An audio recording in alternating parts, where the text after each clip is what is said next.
Now this is a beer I've had once or twice, good 5 years ago, so I have no idea what I'm getting myself into. So let's do this, because why not? Why the hell not?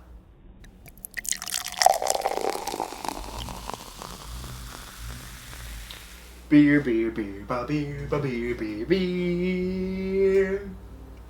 Hello everybody, welcome back to me, Mate Brewski, from the Brewski Review. And today the beer I have for you is by who? By who? Who is it by? Who is it by? Who knows? John Smith's Brewery in Tadcaster, England. We have their Newcastle Brown Ale coming in a very orangey, somewhat yellowy, blue-starred, white, red-lettered can. Looking very, very nice. Can't go wrong. Brown Ale, 4.7% ABV. No listed IBUs here on the can. Website showing nothing. Untapped showing 18 IBUs. It is also, I think, my first ever brown ale. So that's kind of cool because I really do love brown ales, and it's really nice to go back and visit something that I haven't had in many, many years. So let's crack this bad boy open. Let's see what we got. Beer 101 pint glass. You know the drill. Boom. Here we go. Brown ale time. 500 mils. 4.7. Let's see. Let's see how it stacks up to the brown ales that I'm used to having. Boom, there you go. Looking at it, yeah, it's a brown ale. Very clear though, super clear, no bit of haze. Nice, slightly tanned head on top. Outside the light, definitely a brown, light medium brown. Like I said, very, very clear. My finger is magnified on the other end of the glass. Pretty cool. Let's have a smell. Okay, so brown ale. Slightly nutty, getting some on the nose, literally. Slightly nutty, maybe a touch of chocolate. Maybe not. Nutty, woodsy, whole wheat bread. Maybe like hazelnut. Not too bad. It's definitely more of a weaker aroma brown ale compared to others that I've had, but it's still fairly nice. Nice little bit of malt, toasted malt, semi-roasted. Yeah, pretty good. A little bit of brown bread as well, whole wheat brown bread, nuttiness. There you go. Toffee, slight caramel. Yeah, smells like a baby brown ale in a sense compared to other brown ales. Let's have a sip.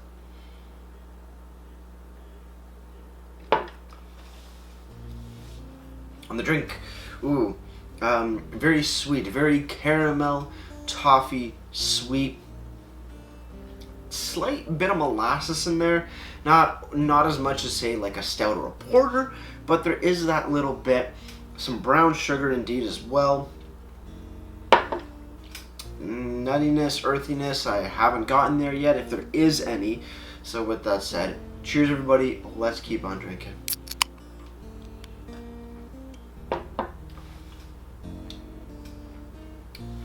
Slight nuttiness, no real earthiness to it, but definitely toffee, caramel, whole wheat, brown breadiness going on in it. Slight molasses, maybe a touch of brown sugar as well, but very, very subtle, very I guess a very light version of a brown ale. Usually the brown ales that I'm more used to nowadays are a little bit more heavier, a little bit denser, definitely have a little bit more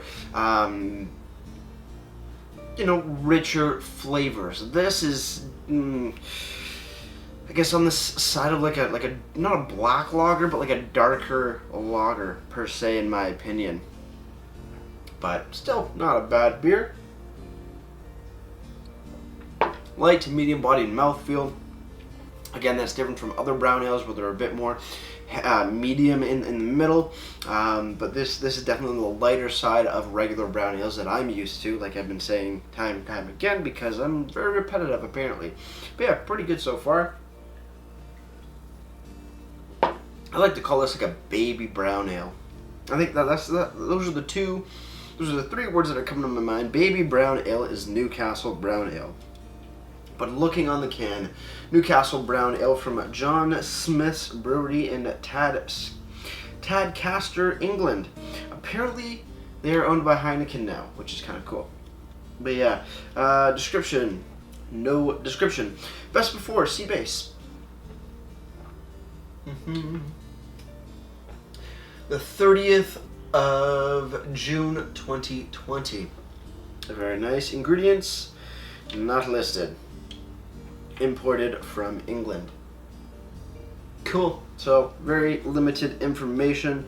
You pretty much just have the brewed on date, best before date, and ABV, alcohol by volume. Pretty basic. I mean, I'm not a huge fan of the can design. It pops out at you, and you know it's Newcastle brown ale when you see it, but it's not doing it for me. Website, newcastlebrownale.co.uk. You go here and you're just given about Newcastle brown ale. There is a nice description. It reads, after 3 years of perfecting his recipe, Colonel Jim Porter released Newcastle brown ale in Newcastle upon Tyne in 1927. Shortly thereafter, it became firmly known as the favored beer of Northeast England, and its iconic status continued to spread throughout the UK. Newcastle brown ale is the one and only. It is brewed with unique blend of pale malt and darker caramel malt to give it smooth, characteristic flavor and color with an ABV of 4.7%. Fact, the Blue Star logo, which you can see clearly on the can right there, front and center, was introduced in 1928, the year after the beer was launched, and has since been updated to reflect the change in Newcastle's geography. The 5 points of the star represent the 5 founding breweries of Newcastle. Very nice indeed. Again, it does have a picture of the beer, both in a bottle and in a glass. Other than that, pretty much the website. There's no tabs, no reel, you got terms, conditions, private policy, legal stuff like that, but no other things going on, it seems. Nutritional values, whoa. Nutritional values, will you pop? I gotta re-enter stuff. Well, you can go see it on your own time, because I'm going to leave that link down in the description box below for you guys, like I always do.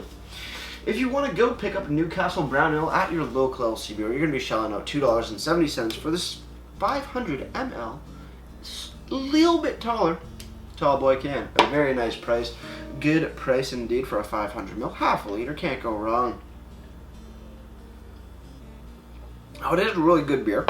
But if you're looking for a nice, rich, bolder brown ale, you're not going to find it here. If you're coming off from, say, drinking lagers your whole life, but you want to switch it up a little bit, get a little bit darker in the game, a great alternative for you, a great introductory beer. And I think that's something that really makes Newcastle an amazing thing, is because it does change it up a little bit for regular macro lager drinkers, but not overwhelming them in a mass amounts of not only different flavors, but intensity of flavors. It's a great stepping stone on a beer journey coming from your regular lagers. So definitely something to note there. It does have its place. I think every beer has its place in the industry. So that's really, really cool. Finally, moving over to Untappd, Newcastle Brown Ale has been given a 3.4 bottle caps out of 5. And that's out of a whopping over 250,000. Over 250,000 people have rated it on Untappd. And that's just an amazing, amazing thing. Overall, I actually don't mind it. You know what? I remember liking it back in the day. Back 5-6 years ago. It was different.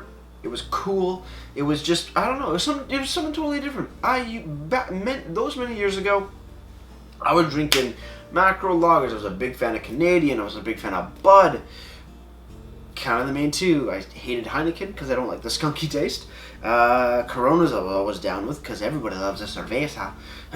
But I had this at a work party, actually.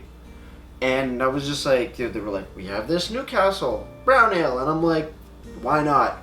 It's open bar. Who cares? Just give me whatever you got. And I remember having it, and I'm like, okay, this is pretty cool. Not my most favorite thing, but it's a nice change of pace. And you know what? Moving forward, fast forward all these years, it is still a solid beer. Not super fancy, not really as big and bold as other brown ales like the nut brown, or what other brown ales are there? I know there's so many more. I've definitely done a few. The vanilla orchid, that's a very, very ridiculously flavored brown ale, but still a brown ale. I don't know why stuff is slipping from my mind, but yeah, definitely not to that kind of standard, but still a nice introductory beer. With that said, can I do this in one sip? I probably could. Don't want to. Gonna have a sip.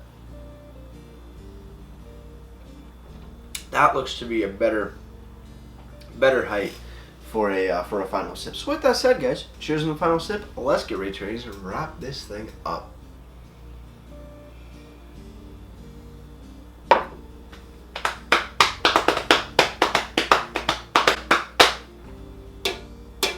Newcastle brown ale. That was kind of cool. A great introductory brown ale for the people that are coming off of lagers and wanting to get something different. It's not overly intense. It's not overly intimidating. It is a solid change for people that want to just mix it up a little bit. Very, very nice. Newcastle brown ale. Though it does have those great qualities, is what I consider a baby brown ale in the grand scheme of things. So with that said, Newcastle brown ale gets a solid 6 out of 10 for me. As for presentation, even though it's a very iconic logo, an iconic can, even though if you've never really taken a look at it, you know what it is. If you looked at it once, you know what it is because of the big color difference between the orangey yellowish to the red to the big blue star in the middle. You know exactly what it is. It's a brown ale, even though it looks orange and red and blue. But whatever. Not the greatest information on the can, nothing really here, but you do have a clearly labeled best before date on the bottom. You get the ABV. Website, very short, sweet, 1 page more or less. You got a nice description of the beer and a fun fact about the blue star in the center, so that's kind of cool. Does it amount to too many points? Not really. Presentation gets a solid 4 out of 10 for me. Before I leave you guys, if you have any comments, questions, or beers I want to review in the future, leave all that information down in the comment box below. If you want to go ahead and like this video or subscribe to me, Brewski, it'd be greatly appreciated as well. And with all that said, that's going to do it for me, Brewski. Like I always say, crack a beer and enjoy. Cheers.